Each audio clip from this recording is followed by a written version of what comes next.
દેશના 80મા સ્વાતંત્ર્ય પર્વની જિલ્લા કક્ષાની ભવ્ય ઉજવણી માળિયા હાટી ખાતે દેશભક્તિના માહોલમાં કરવામાં આવી હતી.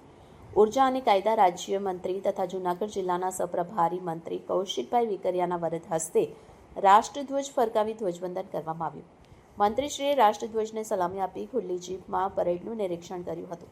આ પ્રસંગે તેમણે ઉપસ્થિત નાગરિકોને સ્વાતંત્ર્ય દિનની શુભકામના પાઠવી હતી. કૌશિકભાઈ વિકરિયાએ પોતાના સંબોધનમાં જણાવ્યું કે દેશ આઝાદીના અમૃત પર્વની ઉજવણી કરી રહ્યો છે. સ્વરાજ્યની ચળવળનું બીજ ગુજરાતની ધરતી પર વવાયું હતું.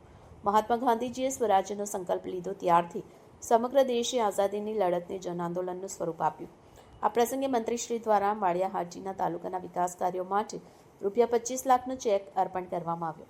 સમારોહમાં જિલ્લા કલેક્ટર યોગેશ ચૌધરી, જિલ્લા વિકાસ અધિકારી જશવંતસિંહ રાઠોડ, જિલ્લા પોલીસ વડા સુબોધ ઓડેદરા, અધિક કલેક્ટર BS બારડ, પ્રાંત અધિકારી P હિરવાણી, DRDAના નિયામક PA જાડેજા, સાંસદ રાજેશભાઈ ચુડાસમા, ધારાસભ્ય ભગવાનજીભાઈ કરગઠિયા, ધારાસભ્ય દેવાભાઈ માલમ, જિલ્લા પંચાયત પ્રમુખ લીનાબેન કાવાણી, પૂર્વ ધારાસભ્ય બાબુભાઈ વાજા સહિતના પદાધિકારી અને અધિકારીઓ ઉપસ્થિત રહ્યા હતા. કાર્યક્રમ દરમિયાન વિદ્યાર્થીઓ દ્વારા દેશભક્તિથી ઓતપ્રોત સાંસ્કૃતિક કાર્યક્રમ રજૂ કરવામાં આવ્યા હતા. સમગ્ર માળિયા હાટીના ગામમાં તિરંગાના રંગ સાથે દેશભક્તિનો માહોલ છવાઈ ગયો.